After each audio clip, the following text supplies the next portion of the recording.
and welcome everyone to this new session of our DMIS series. We're very excited to have all of you here.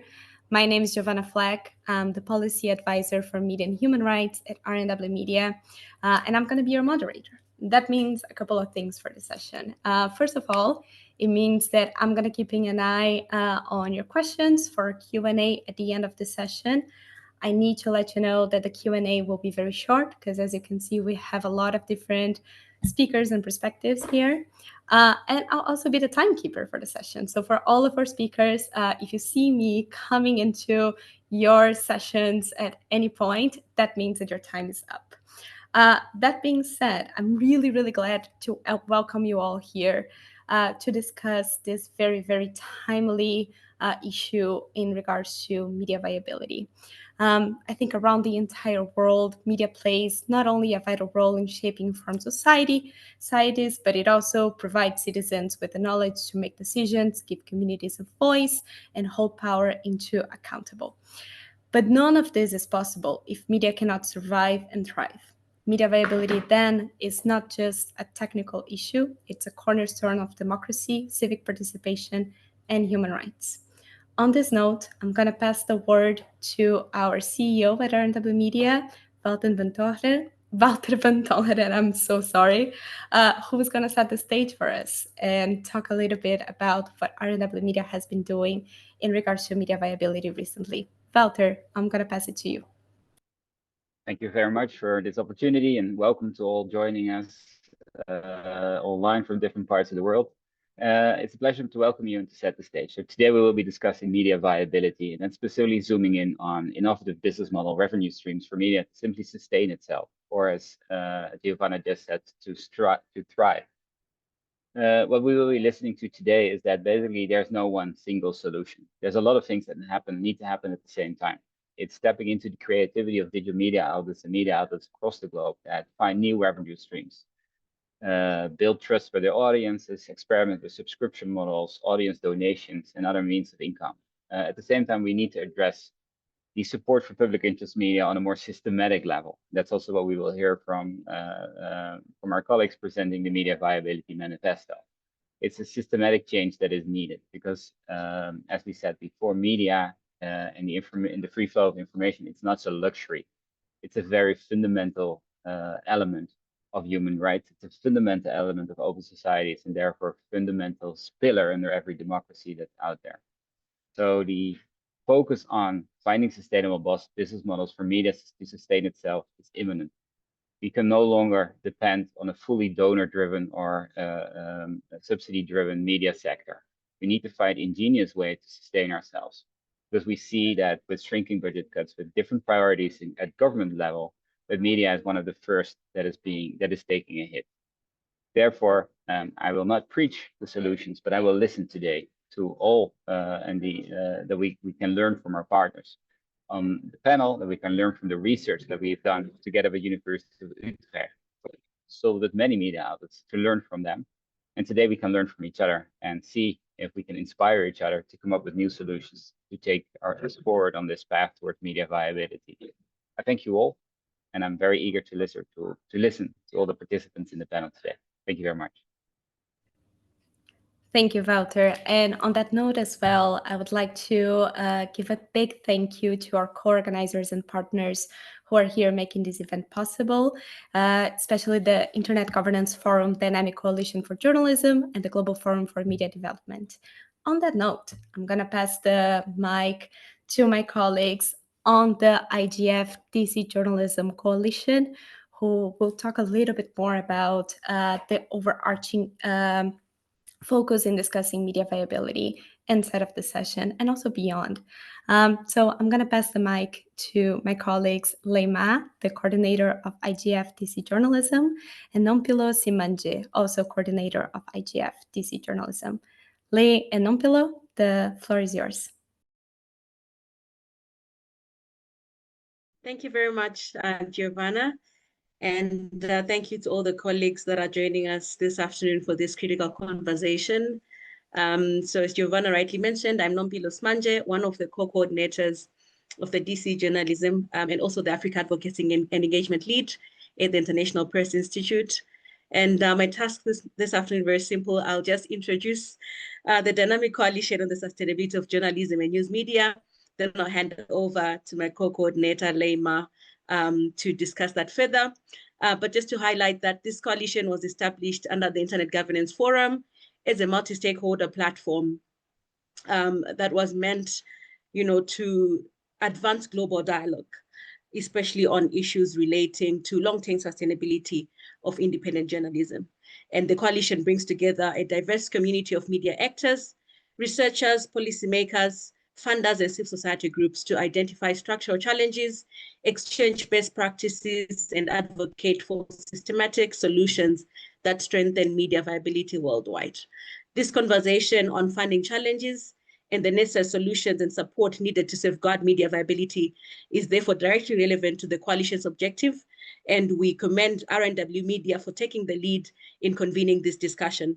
As DC Journalism, we are fortunate to have the Global Forum for Media Development, GFMD, serving as the secretariat of the coalition and playing an incredible role in convening stakeholders, driving the agenda, and ensuring that the coalition remains an active collaborative hub. Myself and two other colleagues, Leima and Al-Saadi, are also serving as current co-coordinators to provide thought leadership and support the GFMD in engaging the members on issues of interest. What is important to note is that anyone who wishes to join the coalition can do so, either by signing up via the coalition's mailing list or by reaching out directly to the GFMD Secretariat. Every year, the coalition also pushes a flagship report on emerging issues in media sustainability, and the most recent report focused on AI and journalism, highlighting both the opportunities and challenges posed by new technologies on internet governance and the viability of independent media. On that note, and with great pleasure, I'd like to hand over to my fellow co-coordinator, Leima, to provide further information pertaining to our work and also to the recent report. Over to you, Lei. Yeah, thanks, Giovanna. Thanks, Nompilo. I'm honored to share some highlights from the DC Journalism Annual Report. So the report features 4 articles from leading experts and 7 stories from our members, and the report provides diverse and critical perspective on the actual and anticipated effect on AI on journalism, with a cross-cutting focus on internet governance and media viability. I think at the heart of the report is a clear message. Journalism and the news industry are at the center of the era of the generative AI and AI agent disruption. This is really, really clear. I think the 4 articles explore this from different perspectives. For example, the adoption of AI in the global south, the impact of AI-generated content and platform algorithm on Gen Z media consumption habits, the use of synthetic media in political campaigning, and the affordability and security challenge of cloud and data service. I think together they show AI as a powerful force already transforming how journalism is produced, consumed, financed, and safeguarded, bringing with it both real opportunity and also profound risks. The 7 stories from our members add a ground-level perspective. For example, the high-level panels from the GFMD leaders on the 2025 World Press Freedom Day sounded the alarm that AI is accelerating the global funding crisis, and highlighting that AI is not just another challenge, it is a complete new dimension. The Paris Charter on AI and Journalism from Reporters Without Borders and another 16 organizations and RNW Media's Harlem Declaration set out principles to safeguard the ethics and the transparency in the profession. For example, another story from our members, International Media Support, and also the World Association of News Publishers, and also RNW Media, also shared how they developing the programs to help the newsroom experiment responsibly with AI. The Center for Journalism and Liberty at the Open Market Institute warns that the market concentration in the AI sector mirrors the big tech dominance, threatening to deepen imbalance between the platform and the media. And finally, there are also some research reports from the Center for News Technology and Innovation, and it showed that AI, a third of the journalists worldwide report their organization are already using the AI for their content, while most journalists and the audience are broadly comfortable with the technology in the newsroom, but they are more hesitant about the AI. So I think together, those stories demonstrate the mix of the ethical frameworks, the market critics, capacity building initiative, public perceptions, and also industry programs that are shaping how AI enters journalism. I think together, these stories and also these articles, they reinforce the central theme here. The future of media will depend not only on AI's technical potentials, but also on the collective choice of journalists, the media outlets, and also the public. So in total, I think the report referenced 27 distinct organizations. There are clear some trends already pop up from this report. I will not dive deep into these 7 trends I identified, but I want to emphasize maybe just 2 of them. One thing is a new trust gap is actually emerging.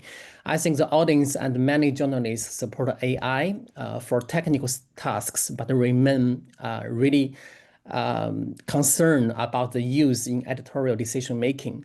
And they value human judgment and also transparency and feel uneasy when these are compromised. I think this is really important.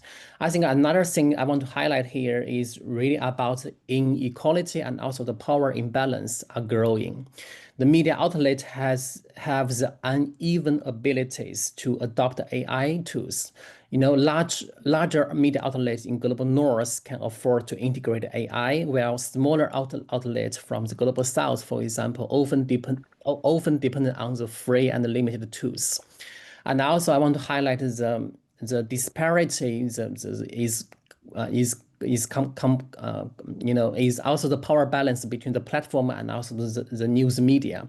The platforms that control the infrastructure, they control the algorithm, they control the monetization streams is really concerning. I think in short, the report really capture a sector at a critical turning point. And the consensus is that we need to call for human-centered journalism, and AI must remain a tool in service of the journalism.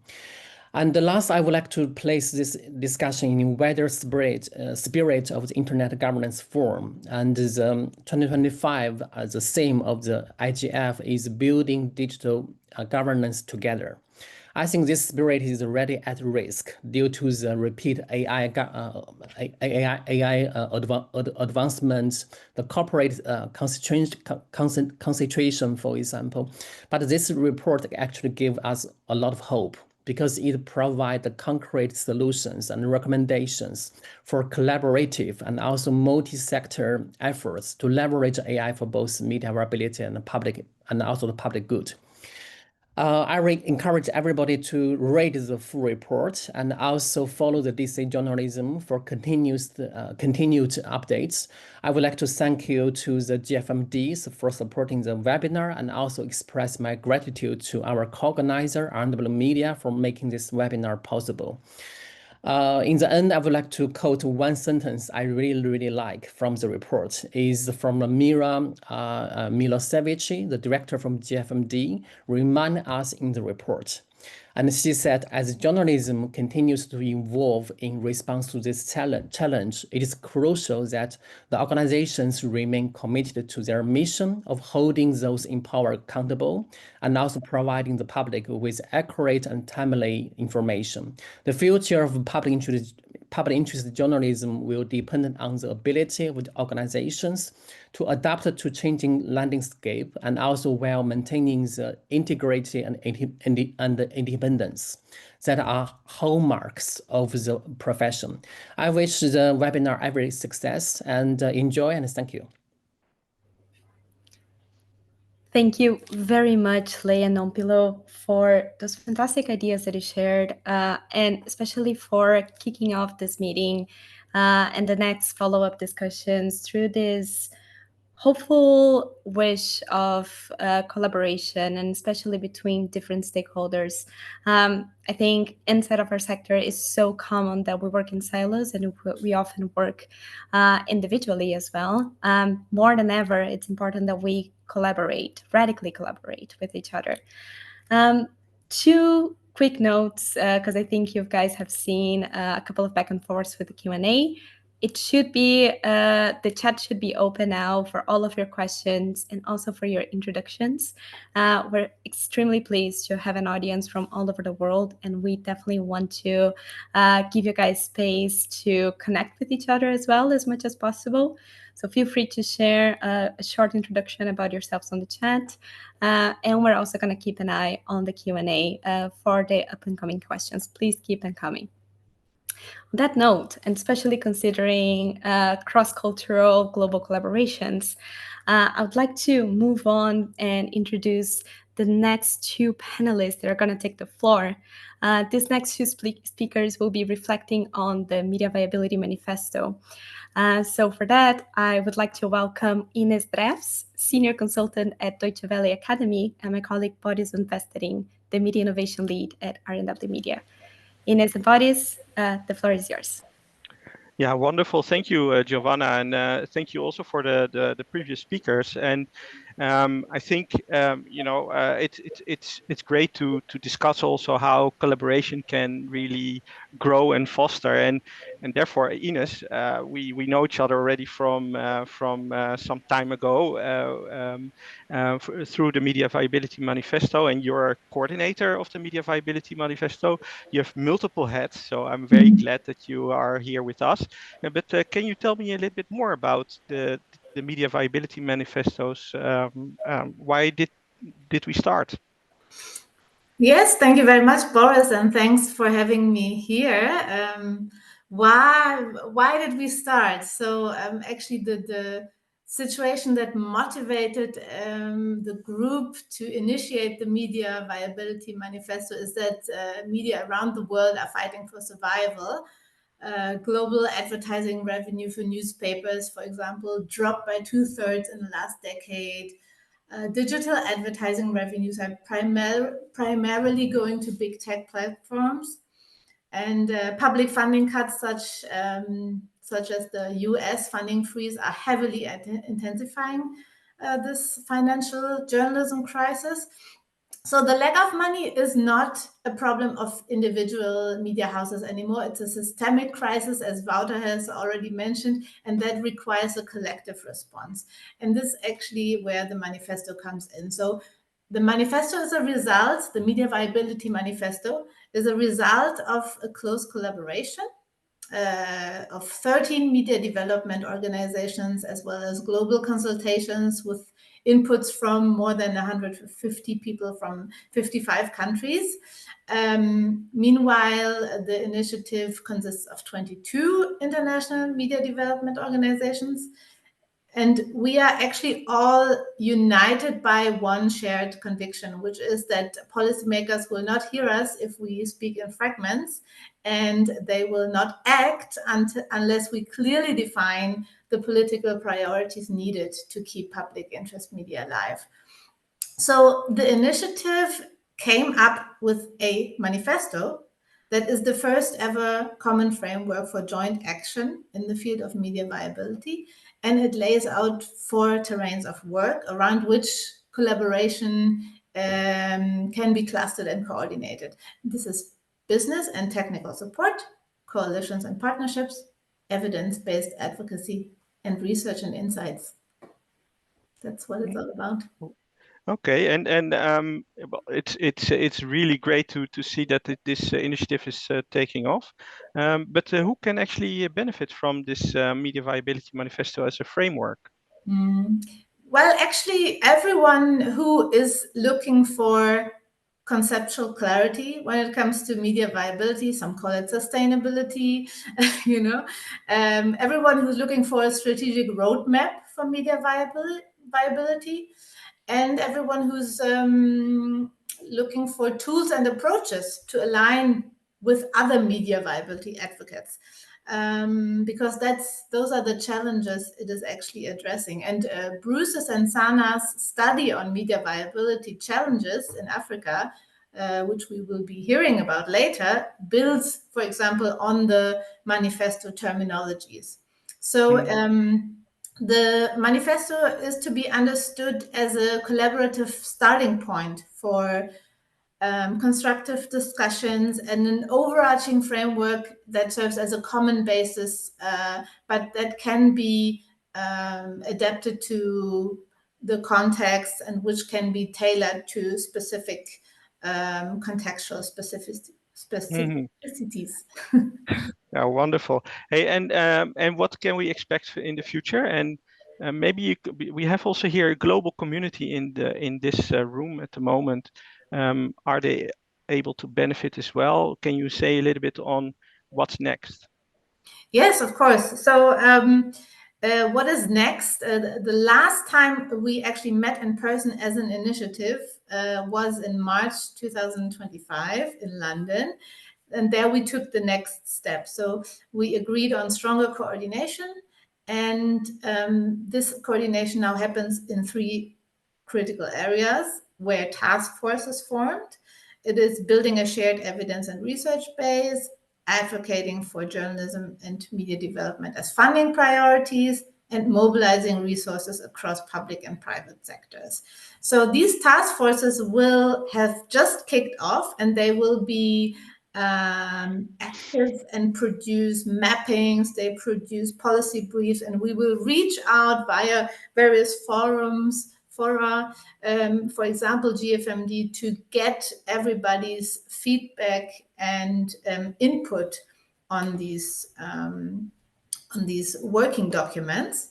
And just recently, and that's also where the 2 of us met, Boris, we took this second area quite serious, advocating for journalism and media development as funding priorities.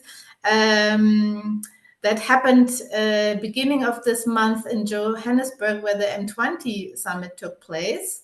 The M20 initiative aims to elevate media issues on the official G20 agenda. So more than 200 media organizations, political decision makers, and also tech companies gathered there to tackle the pressing challenges that journalism is facing. Among them, of course, media viability. So we were there as well as an initiative. Another pressing issue, of course, is information integrity, overarching issue in this process of digital transformation. And Boris, you were also there. What was your impression? How does this link to how you at RNW work within these kind of challenging digital realities at the moment? Can you actually add value to media partners in these challenging contexts? Well, we try, but coming back to South Africa and to the M20 and Control at J conference, it was hugely inspiring, I would say. And I think the media that were present, and also with the tech firms, they all they all try to adapt to new situations. There was a digital transformation fund being established in South Africa for publishers to transform. And this actually also what Lei was mentioning in the previous session is, we need to strengthen and foster people and organizations in adapting to the new realities.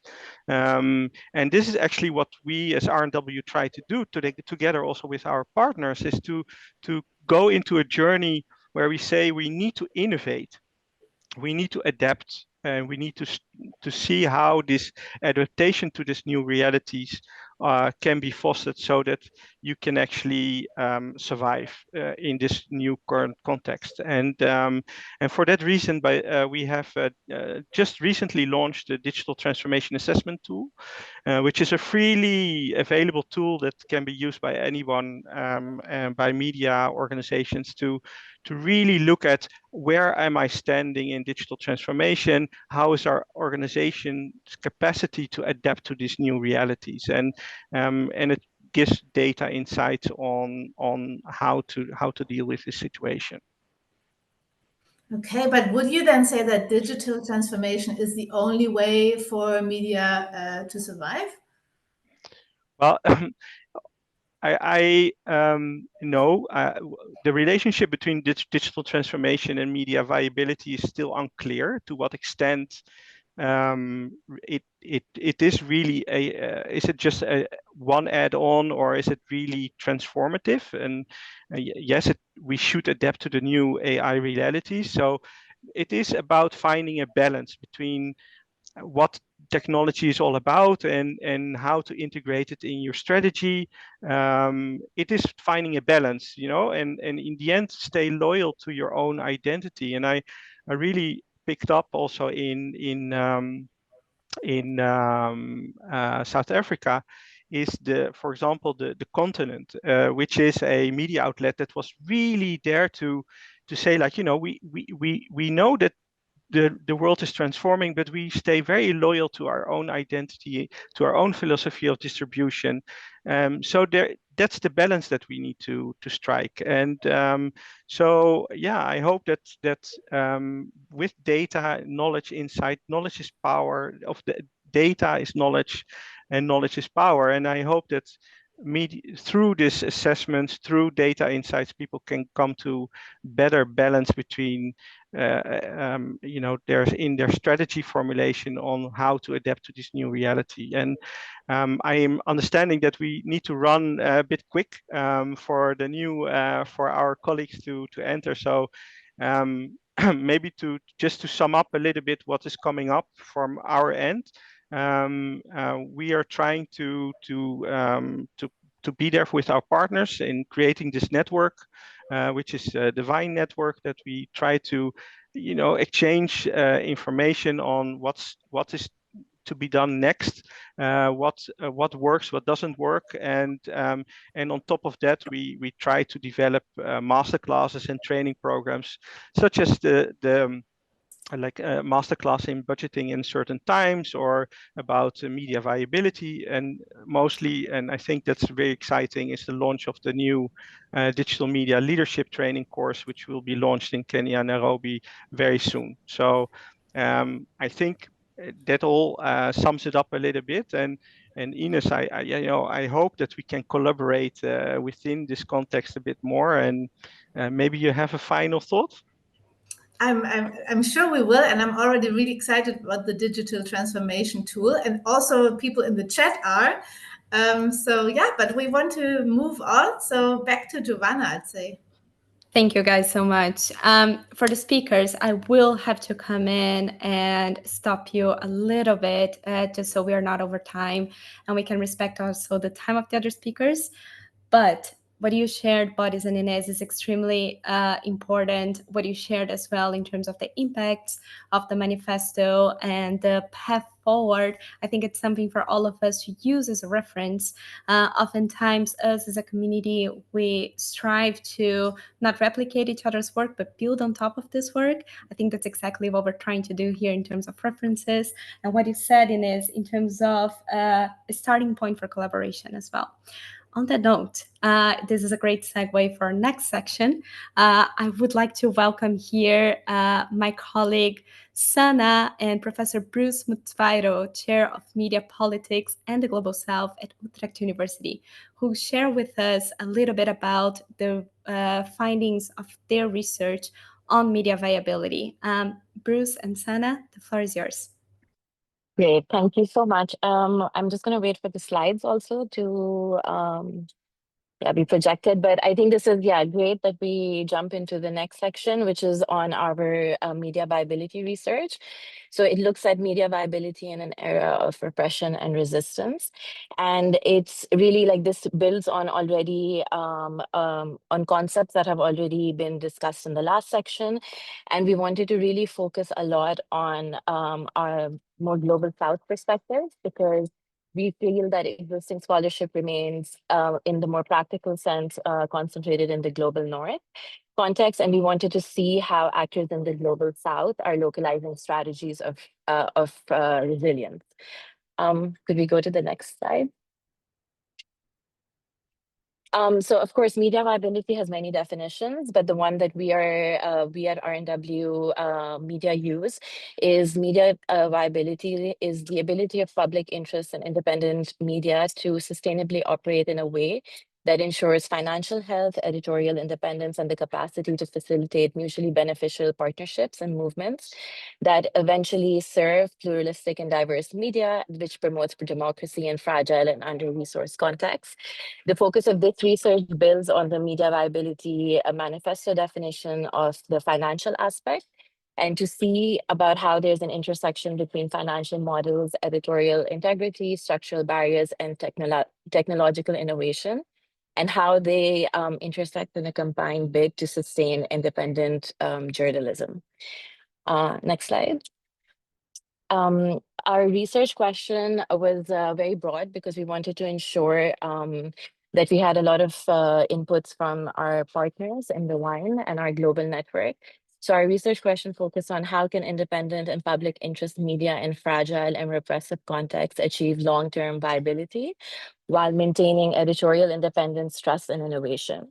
And for us, by situating the empirical findings from underrepresented contexts within the broader debates of media viability and digital transformation allows this research to contribute both to a scholarship, but also practitioner-oriented conversations. And because I mean, if Bruce and I are given the space, we can talk about this for hours. But for the sake of this presentation, what we're going to do is we've divided our presentation based on main findings, some of the cross-cutting insights, and then recommendations, which are divided between funders, media outlets, and media support outlets. So I will give the floor to Bruce. And maybe before we also start, if you could go to the next slide. And also maybe to also just highlight a little bit about our methodology. So in order to ensure that we had a very representative sample, we conducted 8 in-depth interviews with representatives of or individuals that were working closely with media organizations based in Burundi, Lebanon, Kenya, Mali, Cuba, India, Yemen, Iraq, Syria, Palestine, and one Europe-based organization. And we also conducted a survey with 28 media practitioners from our global network, and a focus group discussion with media practitioners to further elaborate and validate the findings that we had from our other data collection tools. And our research also draws on RNW Media's previous research on AI adoption among changemakers, which includes a survey with 124 media practitioners.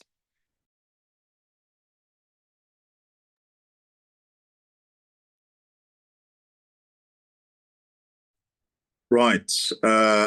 Thanks so much, Sana, for sharing all those, all that you've just shared. I think the key findings, we just divided them into these sections, as you can see. Financial dependence, we see that it remains really central to the survival of any media institutions across the world, particularly in these repressive, if you like, contexts.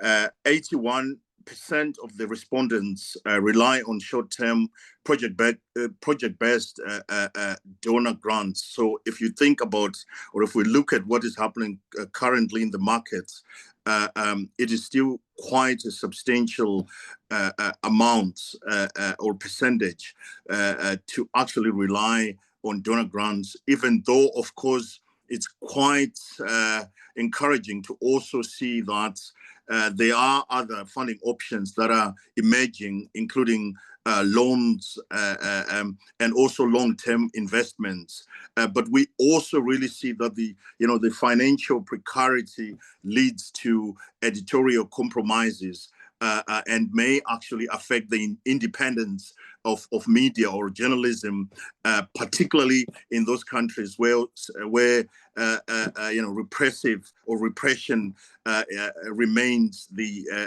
order of the day, according to 60% of the respondents.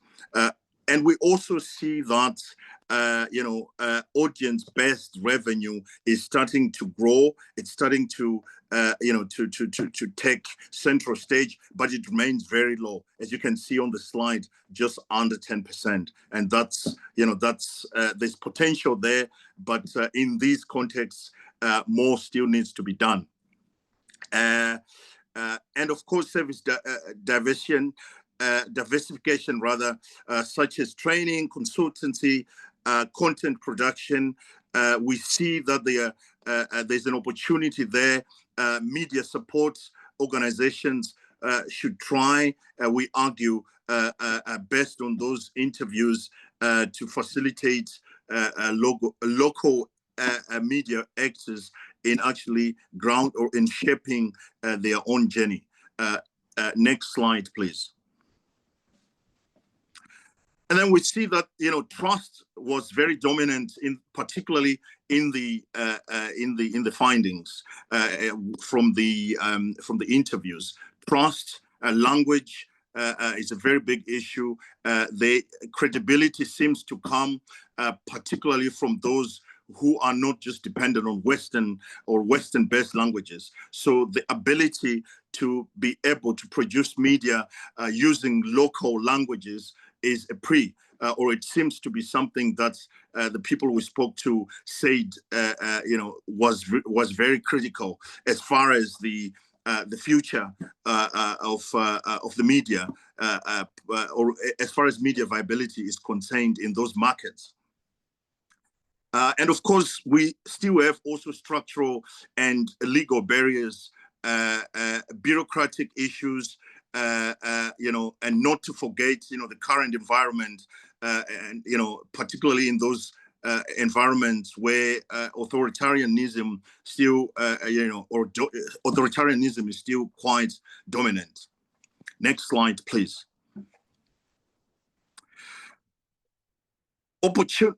Yes, adoption. We see that 86% of the respondents use AI. So AI was quite dominant in the report. It's very dominant.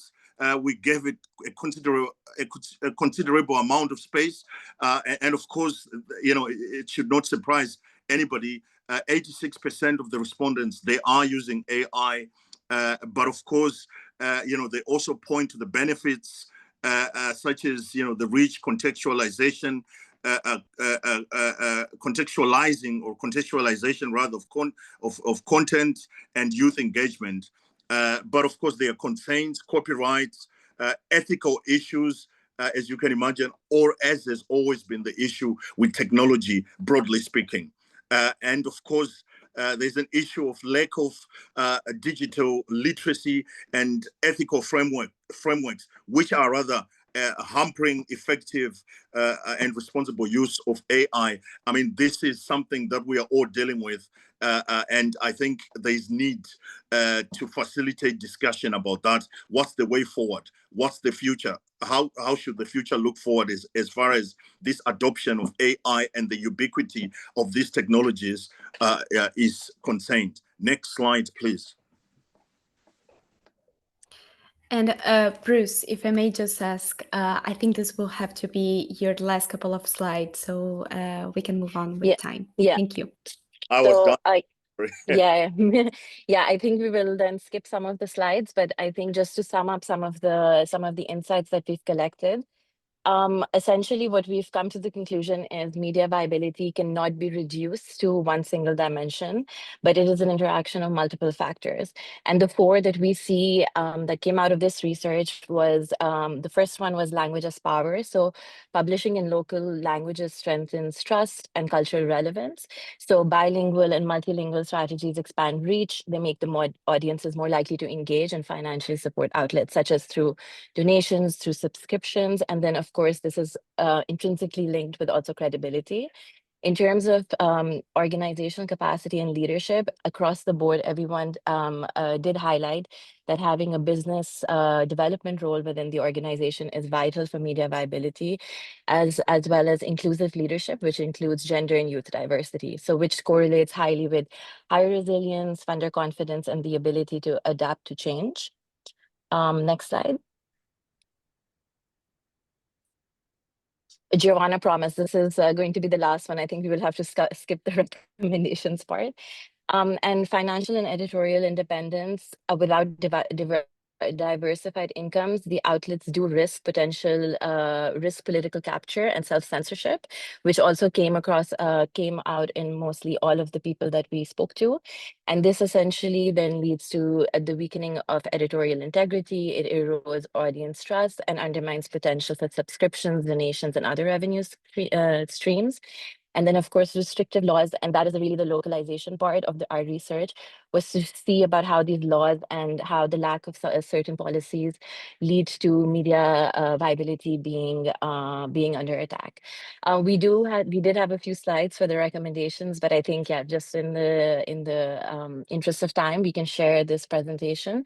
But yeah, Bruce and I would also really like to elaborate that this is just the start of the work that we're doing. So the research is just, yeah, it brings the data, but we also want to make sure that we're doing a lot more advocating for better policies. And yeah, we would love if in the question and answers and even after the webinar, if anyone wants to speak about this more, this is going to contribute greatly to the research. Thank you. Thank you so much, Sana and Bruce. This is really interesting. I think everyone got out of your presentation with a feeling of, I want more. And to that, I would say that we are sharing the slides and we are also sharing the final report with all of you participating here once that one is out. This webinar is very much the beginning of a conversation that we want to continue. So all of you, we will be sharing the recordings, we will be sharing the slides, we'll be sharing all the materials that are here. Do not worry. On that note, I think what you shared, Sana and Bruce, about the importance of multilingualism, connecting with different audiences in their own context, and also the challenges within media viability for information integrity are very much part of our next conversation. I'm really excited about this next section of our webinar. We will be welcoming 4 fantastic guests from different parts of the world with different experiences into RNW Media's own podcast. So this webinar is not only the construction of knowledge for the ones participating here, but we're also producing a podcast episode for RNW Media's podcast, Media Actually. I would like to welcome my colleagues Surabi and Sam, who are on the studio right now and who will introduce their guests in the next section on the podcast. Sam and Surabi, welcome.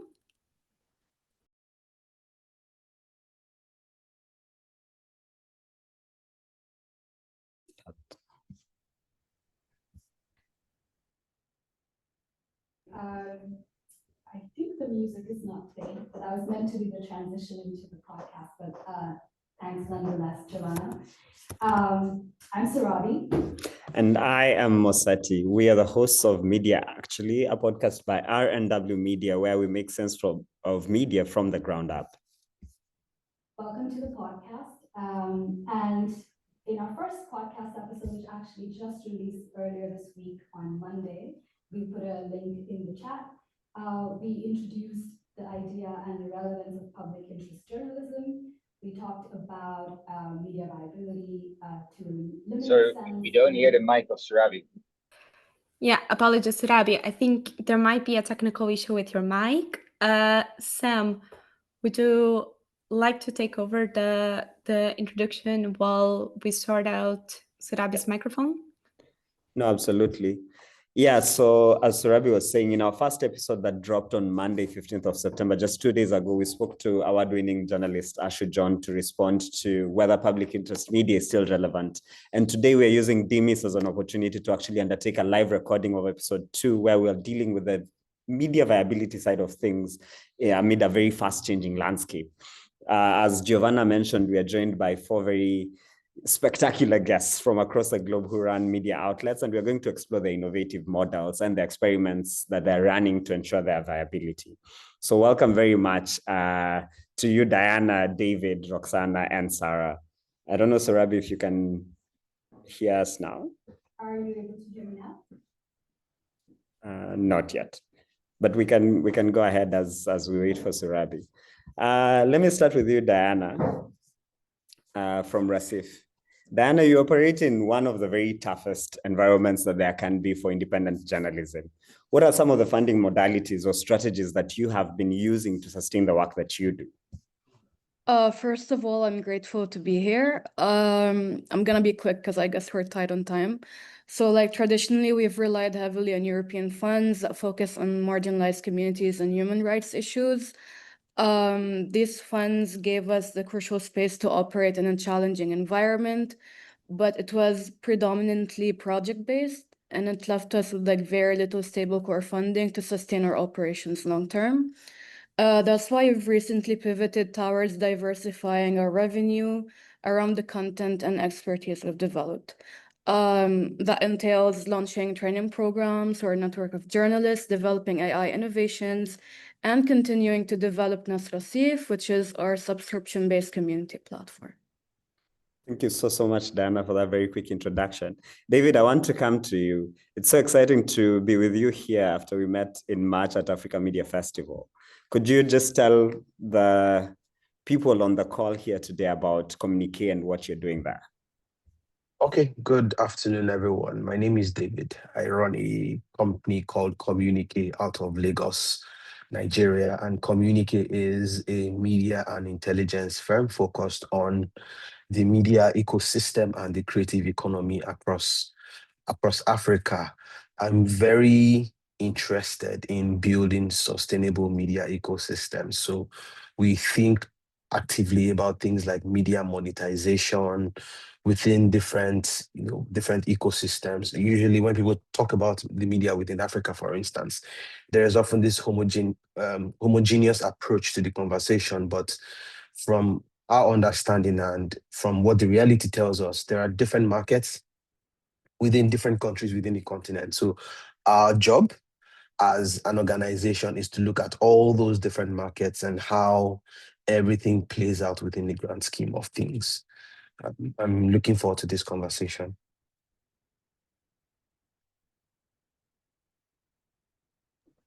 Thank you so much, David, for that very quick introduction.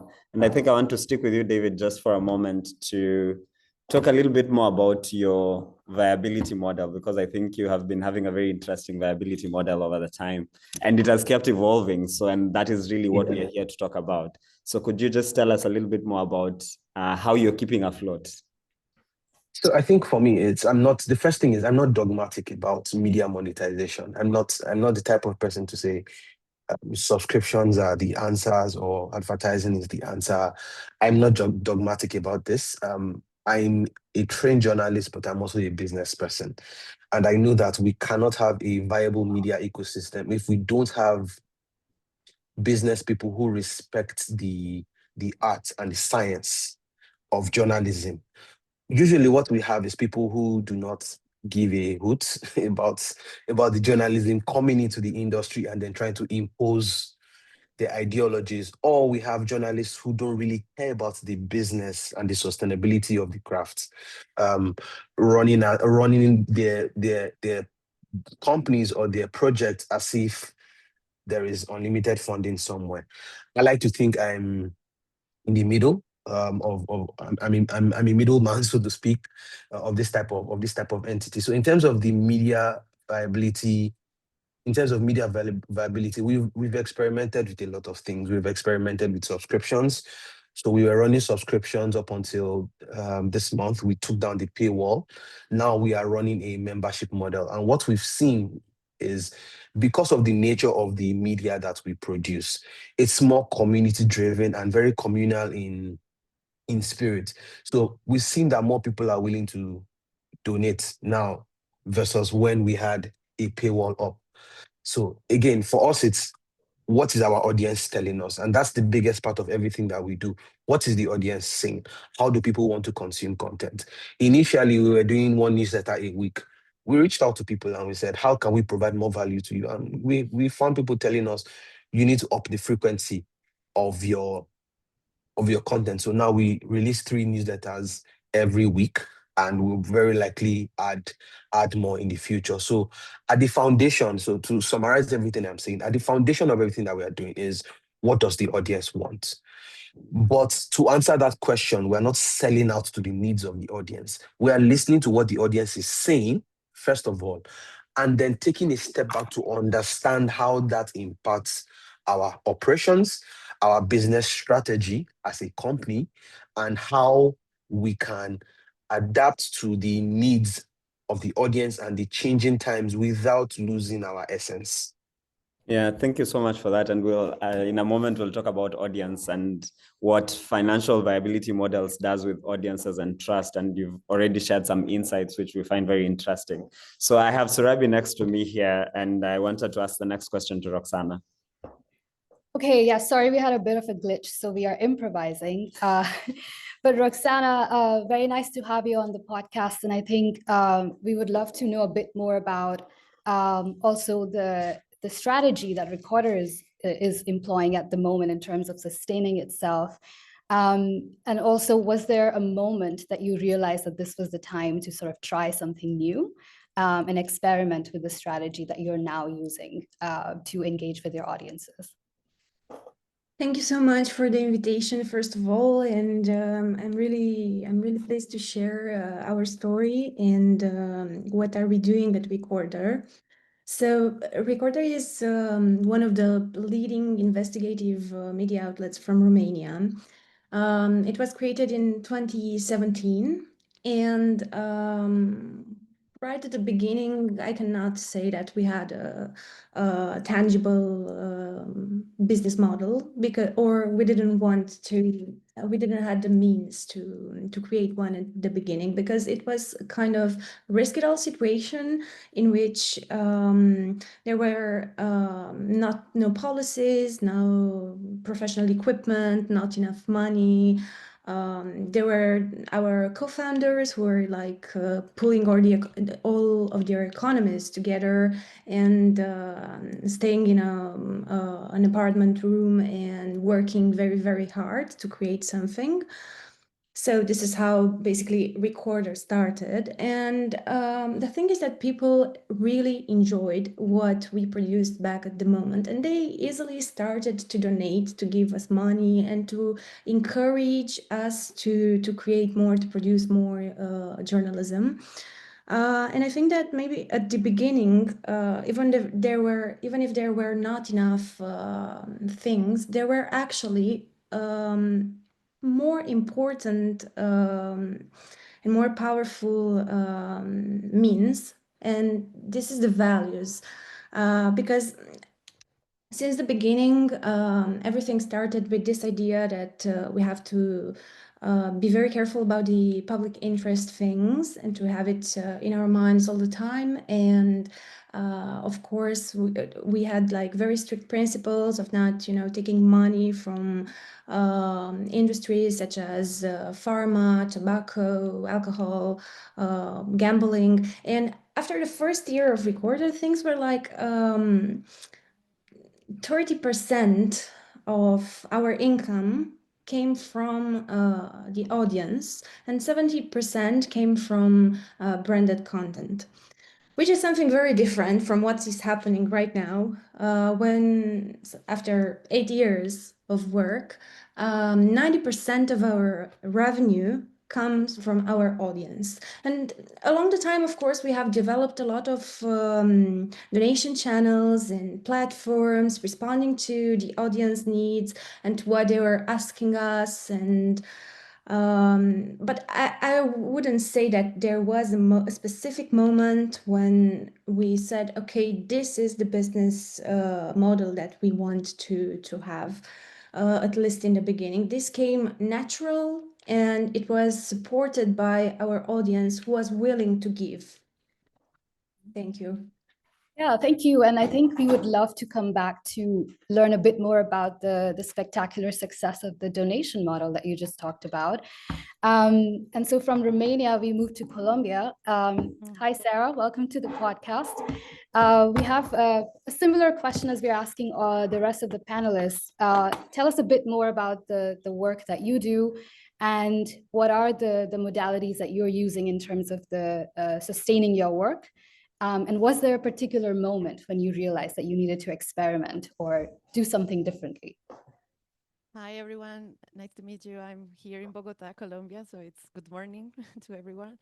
Well, Simanje Studios is a creative studio that believes in the power of blending pop culture. We really believe in entertainment and how they're working together with social justice and human rights. So we produce and host events, podcasts, gatherings, video essays.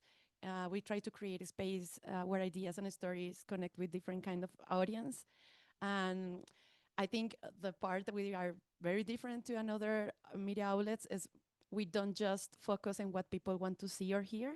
We also pay attention when they are creating themselves. So what kind of content are creating our audience? It's the guide to us to understand what kind of content we try to create and connect themselves, because we're working with another influencers and journalists and people who are doing, I don't know, dance in TikTok, but at the same time asking questions about content and why they are believing that.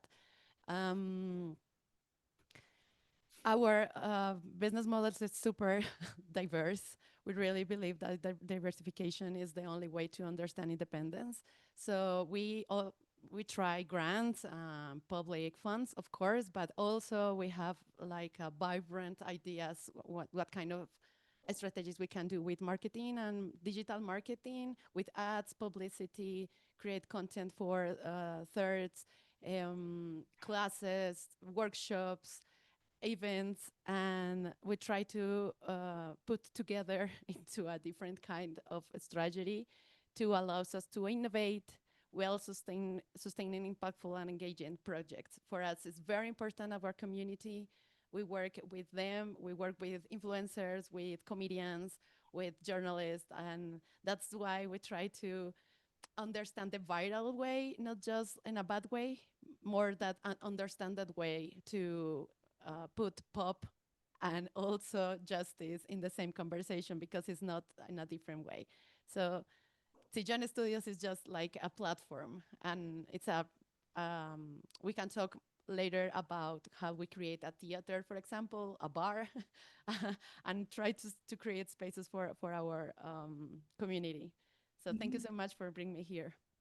Yeah, and I think really love the fact that you're combining pop culture and how it resonates with diverse audiences to engage on important public interest issues. So, Sam, do you want to take the conversation forward? Yeah, I'm really loving how we have a diversity of range of how different people are experimenting with different things to ensure that their businesses are viable. I particularly like already or see Recorders and Communique's story of evolution is very similar around being audience driven. And just because I have the bias of hearing David answer this question, I would like to have him expand just a little bit more around decoupling or uncoupling media and journalism before we get into the audience first, and for you to just explain what's that middle ground that you're trying to hit that you spoke about earlier, David. You're trying to get me in trouble. So this is my fundamental idea. When we think about media, we have to be able, and not all the time, but we have to be able to separate the concept of media as an industry and the concept of journalism as a subset of media. When we think about media, it's much larger than the conversations that we've had make it out to be. Media is content. Media is, in many ways, media is entertainment. It's a lifestyle. The creator economy can't fit within the media ecosystem. And so when we talk about media viability, media sustainability, we also have to think about the larger information ecosystem. Now, when we agree that there is a larger information ecosystem, then we can all come to the conclusion that the larger information, all the different subsets of the larger information ecosystem do not all have the same problems. For instance, even journalism does not have the same problems in the US as journalism in Nigeria. Journalism in Kenya and South Africa don't have the same problems as journalism in Sudan. So we have to stop talking about this topic, or we have to stop approaching this topic from this homogeneous perspective. So that is the fundamental stance that I have. Now, when we've all agreed that there is variety to this, we now talk about how we make journalism more sustainable. That is an infinitely more difficult conversation than how we make media itself more viable. Because when you think about it, in 2025, in this day and age, media is almost, in many ways, a means to an end for many people. So you think about the biggest media companies in the world: Facebook, Amazon, Netflix. They do not have media as the core product. They have media as a means to an end. So the real end for them is user engagement and all that. For us, media and content is our lifeblood. How do we make this thing that we produce more commercially viable? And in making it more commercially viable, we make it more appealing to audiences, or maybe not more appealing, but we make it more sustainable. So when we figure out the mechanics and the economics, sorry, not the mechanics, when we figure out the economics of our business, then we're able to build more sustainable media businesses. So fundamentally, that's the conversation that Sam and I have had about the bifurcation of media and journalism. We need to separate that so we can have more honest and more thoughtful conversations. Yeah, thank you, David. And actually, you're plugging in our first episode of the podcast where we dive into exactly this, bifurcation of media versus journalism, and what does public interest media entail, and what does public interest journalism entail, and also the aspect of localization and how important that is when we think of audience first approaches, right, to sustain the work that we are doing. Roxana, I want to come to you now because as Sam was saying, there's a lot of similarities in focusing on your audience first approach, both for the modalities that David and you are using in very different contexts. Maybe you can talk a bit about the learnings you have had from the donations modality that you shared earlier, and particularly the challenges that you might have faced in getting to the point where now almost 90% of your revenue is coming in from the donations. I think a big milestone for us was 2 years ago when, while the editorial team maybe was very in place and everyone knew what they had to do, for the administrative team or the extra editorial team, how we call it, things weren't quite clear, yeah, because there were a few people. There were people who were handling multiple roles at the same time. For example, Alina, who is now our CEO, she was handling fundraising, communication, also the social media part, and a lot of other things. And our financial manager, she was doing some office management tasks back then. And she was like, buying cakes for our birthdays and ensuring we have enough water and coffee. And of course, it was like very nice to have this. But at that point, it wasn't simply enough. It was the moment when I joined Recorder, and after me, in the same year, we had a lot of other hires. We had a social media management manager came.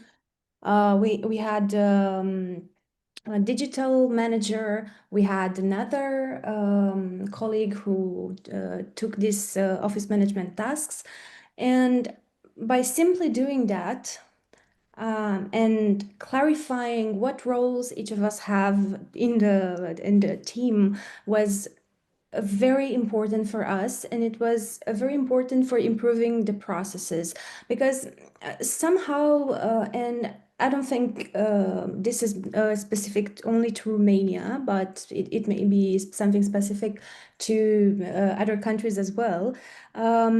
There is so much accent and so much interest put only on the journalism, on the journalistic part, but not on what's beside of that. And after completing our team and clarifying our roles and doing all of this, it was also a huge growth for us, especially on the fundraising part. For example, I just want to say this, we have this 3.5 tax percentage that people can redirect. So every citizen that has a salary in Romania can redirect up to 3.5% of their tax incomes to an NGO of their choice. We are an NGO, and we have been collecting these forms since 2019, but there were very few at the beginning. And lately, and especially 2024 was the year where we more than doubled our previous forms. And we did that because, first of all, we had clarity, we had people put in place and doing just one job and doing it very well. So maybe this was one big key learning for us. To have our internal processes very well structured before jumping into something new. To be transparent as well, because we have been doing this since the very first start of Recorder. We have been publishing transparency reports, stating what's our income, where our income comes from, what are we spending it on, what are our major updates and on what we are doing at Recorder. And of course, another and the last very important key lesson was about asking your audience what their needs are. And we launched this survey in 2023, which was the first survey Recorder had back then. And 30,000 people answered to it. It was a long survey. I mean, there were 25 questions, and you would imagine people would not respond to that because they would have something better to do. But no, people actually answered to it. And the insights that we got from that survey were very, very useful for us. So people were asking us to increase our team, to publish more frequently, to create something positive, because this was something very awkward actually. People were saying that sometimes when they receive notifications that we have published something, they are thinking if to press it on or not, because they would already know what they would feel after watching that investigation, because it's something big, corruption, big subjects, money laundering, a lot of heavy subjects that show you how unfunctional our state is. Yeah. And we did all of what all of the audience asked us to do. So yeah, these are the fundings. Thank you. Thank you. And I think actually you're reinforcing what was shared in the previous segment by Sana and Bruce, which is that media viability is not one-dimensional. Even aspects like the tax regime in a country can play an important role in how audience might feel more engaged to contribute and donate to a media organization. But also seems like there's a lot of trust in the audience that you have, that they feel a sense of ownership to take that survey as well. So I think we'll move a bit of gear and go back to Diana now. Sam? Yeah, absolutely. Dan, I would like to bring you back on here. And we've had a little bit about putting the audience first approach. And now I would like to focus a little bit more on editorial independence, while really still focusing on audience needs, and especially when the audience is the one funding you. How do you balance and maintain editorial independence and ensure that, the kind of media that you produce ends up being very very public interest centered? Yeah. In fact, this balance presents one of the most difficult editorial dilemmas we've been facing. I can recall an incident when we were covering queer issues in Lebanon. We received significant backlash and death threats to the journalists and the communities we were reporting on. Things escalated. We had to put down the content, but we clarified it's not because we were abandoning our editorial stance, but because we had a responsibility to protect the vulnerable communities we serve from further harm. I can give an even more recent example, the Syria coverage. Like many others, we celebrated with the Syrian people when the Assad regime fell. But when the massacres began occurring in Al-Sahel and Suwaida under the new leadership, we faced a very difficult editorial decision. And we honestly felt compelled to remind our audience that blindly supporting new leadership without accountability is going to risk repeating the same historical mistakes. And we ended up becoming targets to like attacks and trolls who aim to discredit and silence our journalism. And we faced sustained pressure and threats from these audiences, but we refused to back down. Because our editorial independence means holding all power accountable, even when it's unpopular within the audiences who used to support us. I think that's a very brilliant example that you've given right there. And I think many of the media organizations on this call right now would really think the same way, or have similar sort of conundrums that they face. I would like to bring this to Sarah, on the backdrop of what Diana has just offered us. On that backdrop, and considering that, Sarah, you're building your audience not only as an audience, but also as a community. Because you also engage them in online events, offline events, and all these things. And they are, or rather you're thinking very creatively about how you manage to get money to then finance the organization. So Sarah, in that sense, how do you think about building an audience from just audience to a vibrant online and offline community? Yeah, I think this is something that is in the room. Like, this is a story about love. If people love you, they protect you. So when we try to launch our membership strategy, the first thing that I asked into my partner was like, but people is going to protect us. They're going to love us. They're going to give us money. So that's the first question. The launch, the strategy is about the community, because for us it's very important. The people really believes in us. We understand this is about trust, this is about professionality, journalism, but at the same time, it's a conversation about love. So when I try to express that to my students, like, how do you create that kind of relationship? People would like, why were you talking about emotions? So that's the first step we took in account to take a community. So our community is the center of our business model. It's not just an audience, it's a support system, a network accountability, and sometimes inspiration, because as I said before, we work with other creators. They have an amazing project. As a platform, we try to put them outside them. So we built a membership program where people contribute month after month for the last 7 years. It's like people are giving us money for 7 years. I don't know why, because they love them. They love us. And we also want to go beyond online support, because in pandemic, there are a lot of meetings like this, like just webinars. And for us was like, we need to see each other, our faces. So that's why we open a theater. It's a physical space for meeting and exchange. The theater has allowed us to expand our possibilities of connection, but also for business. As David said before, you have to change your mindset. It's just, you are not just journalists, you're also a business. So for us, was like, what kind of money we are going to approach for our communities, like a safest place, but also a place for business models.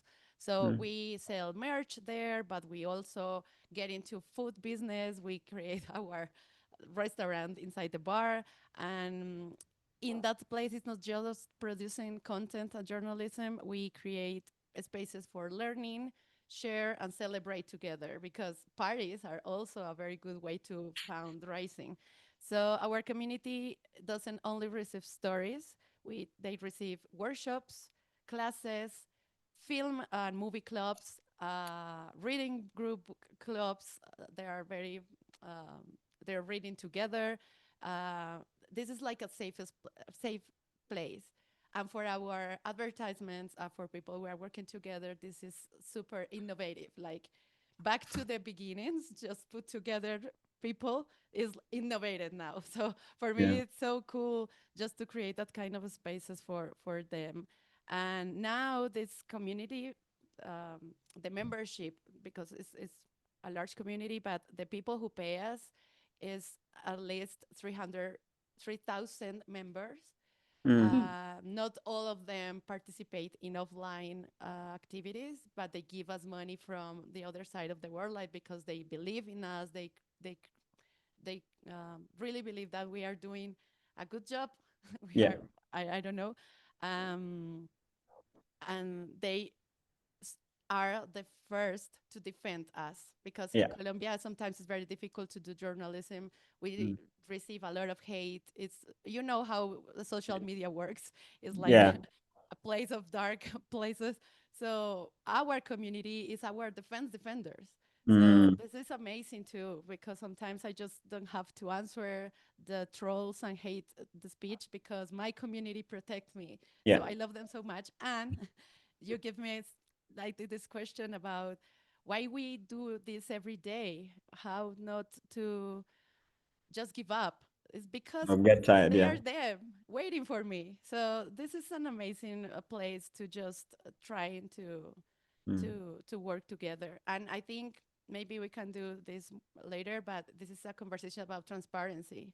I told them what I do with their money, everything. So this is, you have to think in a different kind of space and not just create content and journalism. It's also about business models and change your mindset. No, thank you so much for that. And I think I see a big strand here from Colombia to Nigeria as well, because what is David is also trying to do in building his community, having built a subscriber base of about 47,000 people, now taking down the paywall. But also, David, you're doing a lot in Africa to have, in real life events with the recent one in Nairobi. So congratulations on that. We want to quickly move to the last question to all of you, and then we can close this. Surabi? Yeah, no conversation on media nowadays is complete without a question on AI. And we also saw some reflections from webinar participants already on it. So perhaps this is for all the panelists here. We would like to ask you, how are you thinking about AI and media viability? There are some reflections in the research, of course, that was shared earlier. But it would be very interesting to also hear from you. Are you starting to integrate it into your workflows? Are you using it for more or better audience analytics? Are you also thinking about the ethical, implications of using AI? But yeah, I think some thoughts from all of you would be amazing. So maybe we can start with Diana. Yeah, sure. I guess I'm gonna tap into the ethics bit at the beginning. We've developed our own ethical guidelines around AI, but again, we have to be back to the question that gets to the heart of what journalism fundamentally is. At Receive, we've seen that AI's real potential lies in amplifying our human journalistic capacity and not replacing it. It can handle the technical grunt work, transcription, basic editing, data analysis, as you mentioned, content formatting, that really consumes a lot of our limited resources. So like this liberation of human time could allow us to focus on what only the humans who work at Receive can do, which is building trust with sources, understanding cultural nuances, making ethical judgments, and providing the contextual analysis that comes from lived experience. Okay, and like I wanted to add one example we've been developing in terms of AI innovations is our chatbot Ask Auntie. It's an SRHR related chatbot. The persona is like a 57-year-old Egyptian woman that talks about SRHR taboos in very warm, everyday Arabic. And she's trained on our feminist reporting archive and partner content. We're also planning to expand it into WhatsApp and potentially add more Arabic dialects.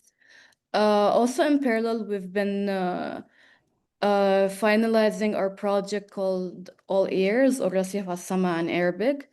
Pretty much it's a tool that transforms our written stories into audio clips that sound natural and not robotic.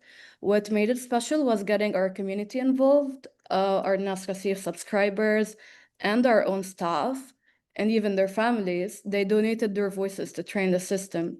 So at some point, it became less about the technology and more about building something together. Cool. Thank you so much, Diana, for that. David, thoughts on AI? Yeah, so for us, primarily we use it for two things: operations and data processing. So as you know, also in addition to our media work, we have an intelligence arm. So we do a lot of research and data presentation. And for that, we have inbuilt AI tools. So we don't have any custom AI tools. I don't think that we have the resources yet to be able to develop our own AI tools. Instead, what we do is we leverage, I hate that word. So we use other people's AI tools. It's a ChatGPT word. So we use other people's AI tools to make our lives easier. But in terms of operations as well, we do a lot of automation. We use artificial intelligence tools, the GPTs of this world, the Gemini, to streamline our operations, make things faster, file documents, just to make sure our operations run smoother and we don't have to hire new hands, because again, we don't have the resources that some bigger newsrooms have, so we have to maximize the resources that we have. And for me, the question to the mandate to the team always is, which tools can you use to make life easier for yourself and for the audience? So whichever tools can answer that question, we are fine with using. So we've not really had to deal with any ethical issues because we don't use AI to write anything. We don't use it to produce content. So we don't really have to deal with that yet. When we get to that bridge, I think we will deal with it. But for now, it's operations and data processing. When you get to that bridge, you can use the Harlem Declaration. Yes. Yes. Very quickly, Roxana and Sarah. Yeah, I fully agree with what David said, because it's the same for us. We don't yet have the resources to customize something, to create something on our own on this. We work, with some automatizations on this extra editorial part for, processing more data as well.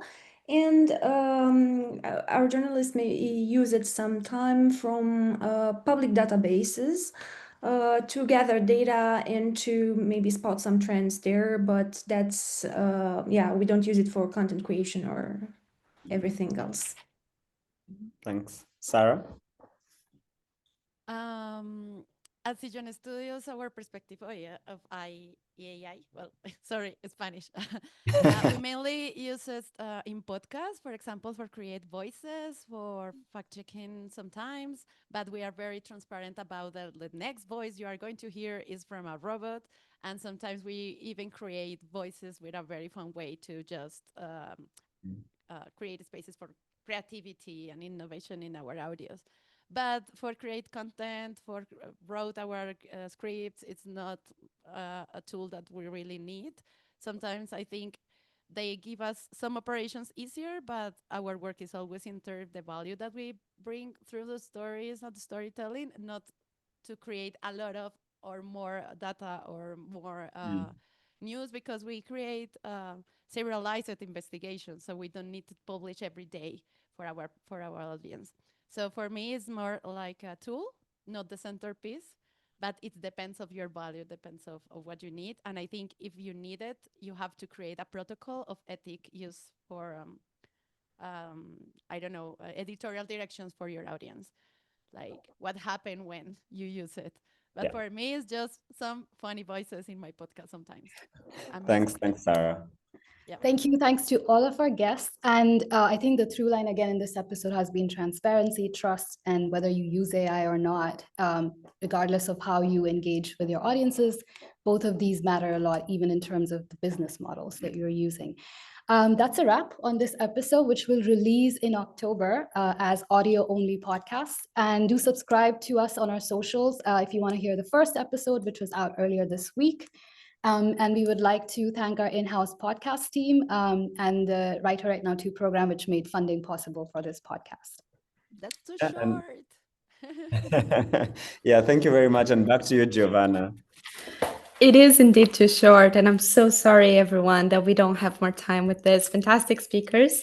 We're coming at time, but I do want to take at least a few minutes to highlight a few of the questions. I tried to combine them together, and there seems to be a tone between some of our members of the audience in terms of when it comes to the digital divide and the difficulties in accessing internet, but also platforms, and the fact that platforms are not reliable resources as they once used to be or seem to be, or as all the promises of a free and pluralistic internet seem to be as well. So I wanted to ask David and combine a few questions from our audience in regards to that. David, you mentioned this idea of thinking about information ecosystems from a larger perspective, from thinking about journalism as well from a larger perspective. When it comes to the digital divide and opportunities that come from digital journalism that might not be accessible to specific contexts, how do you apply those ideas, and how does media viability becomes accessible as well when those resources are not part of the media ecosystems in certain contexts and in certain regions? A very loaded question. So I think, first of all, conversations like this are very important. I'm a big fan of people within the media and information ecosystem coming together to talk. I mean, I love what Sarah, Diana, and Roxana are doing. Their organizations are doing. I'm particularly interested in what Sarah's company is doing with the audience. So that's, for instance, that's information that I didn't necessarily have access to before. I've had a theoretical concept of media as a means to an end in my head before. I've written about it. I think some has seen the piece. But to then hear that concept that I have only written about or I understood in theory play out in actuality with Sarah's organization, that now gives me a different perspective. So it's now what I'm thinking about or what I'm talking about, someone else in another part of the world is doing. So I think forums like this are a very, very good place to start. And I also think that we need more media operators writing and talking about their experiences. I tend to see this happen a lot in the US, right? The US media ecosystem is very open in the sense that everyone is writing about what everyone else is doing. So it's very open. It's transparent to a large extent. I don't really see that in many other parts of the world. Instead, what I see is people talk a lot about the challenges that they face and not enough about the things that they've done to fix those challenges. So I think just having those kinds of conversations, it's why, for instance, I like this newsletter, The Fix. It talks about the media ecosystem in Europe. I subscribe to it, I read it. I think we need more platforms like that. So I think those are two very, very practical ways to solve the problem. Let's talk to each other more often than we currently do, because I don't think we do enough of it. That's my opinion. That's a great note to end with, David. Thank you so much. Thank you to all of our panelists. We got a lot of food for thought in this session. It's been a very, very, very rich hour and a half. Besides thanking everyone, I have the difficult task to wrapping up this conversation and bridging it to future conversations as well. I think we started off in a point of offering this audience and ourselves as well different resources to inform our practice. I was looking at the chat and we have everything here from media practitioners to people working in civil society organizations to people working in regulation associations as well. And everyone, even consumers, very worried about the situation of media and the viability of information ecosystems as well in their own context. I think what we got here is a lot of different references to move our path forward. As our colleagues from the DC Journalism Coalition initiated this webinar by saying, equality and power balance are very difficult to achieve in a scenario where Global North and Global South media organizations are actively inside of this imbalanced media ecosystem. but yet we have means of cultivating hope and achieving collaboration. I think that's what our colleagues at the Media Viability Manifesto are trying to build. And a lot of that from acknowledging what David said before in terms of thinking about larger information ecosystems, different contexts and different challenges as well, and collecting data and resourcing data about that. The research that was presented earlier today on media viability is very much a proof of that. And there's a few points that our colleagues that are working on those issues who just spoke on the podcast highlighted as well, especially when it comes to connecting with their communities and with their local associations, their local social surroundings. I very much liked what Sada said in terms of her community protecting her. We know about the challenges for journalists in terms of safety, in terms of attacks from information disorder and also from disinformation. And the fact that she could say they are the first to defend us, I think that's very transformative as well. We talked a lot about business models, about diverse business models, and about thinking about journalism from more diverse perspectives as well, and different forms of applying that too. I think that speaks a lot of the curiosity that originates the profession itself, but also notes of hope, as Lei shared at the very beginning as well. There are ways and pathways to think forward and to think differently. I really want to thank everyone who participated on this webinar for such fantastic contributions. I want to thank our translators as well for allowing this to be understandable in French too. I want to thank also the co-organizers of this event for making this possible. We're going to host another DMIS session later in the year on the topic of migration. But in between, we want to know where we can improve. So we're going to be sharing on the chat and sharing with you later on a survey, and we would be very, very thankful if you all could respond. Thank you for bearing with us. Thank you for bearing with us through some technical issues. I hope to see you all very, very soon. And I'm sorry as well that we couldn't answer all the questions. We will be in touch, and please reach out to us if you have any other questions or would like to continue this conversation in the meantime. Thank you so much, everyone, for your attention.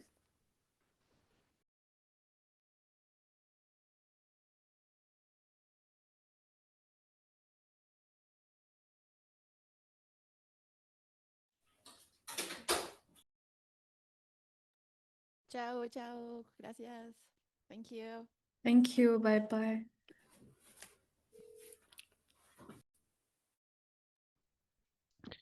Well done, Giovanna. Thank you so much for your wrap up. It was really great.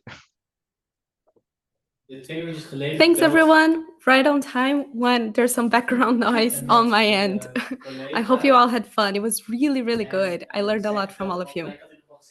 Yeah, great work. Yeah, congratulations. Thank you. Yeah. Thank you so much. Yes, I'm still. I also learned a lot, and it was really great. Thanks for having me. Bye, Ines. See you soon. Yes. Take care, and thank you again. Sarah, you really nailed it. Thank you. Thank you so much. And Roxana, I was really impressed. Thank you so much. I hope to stay in touch.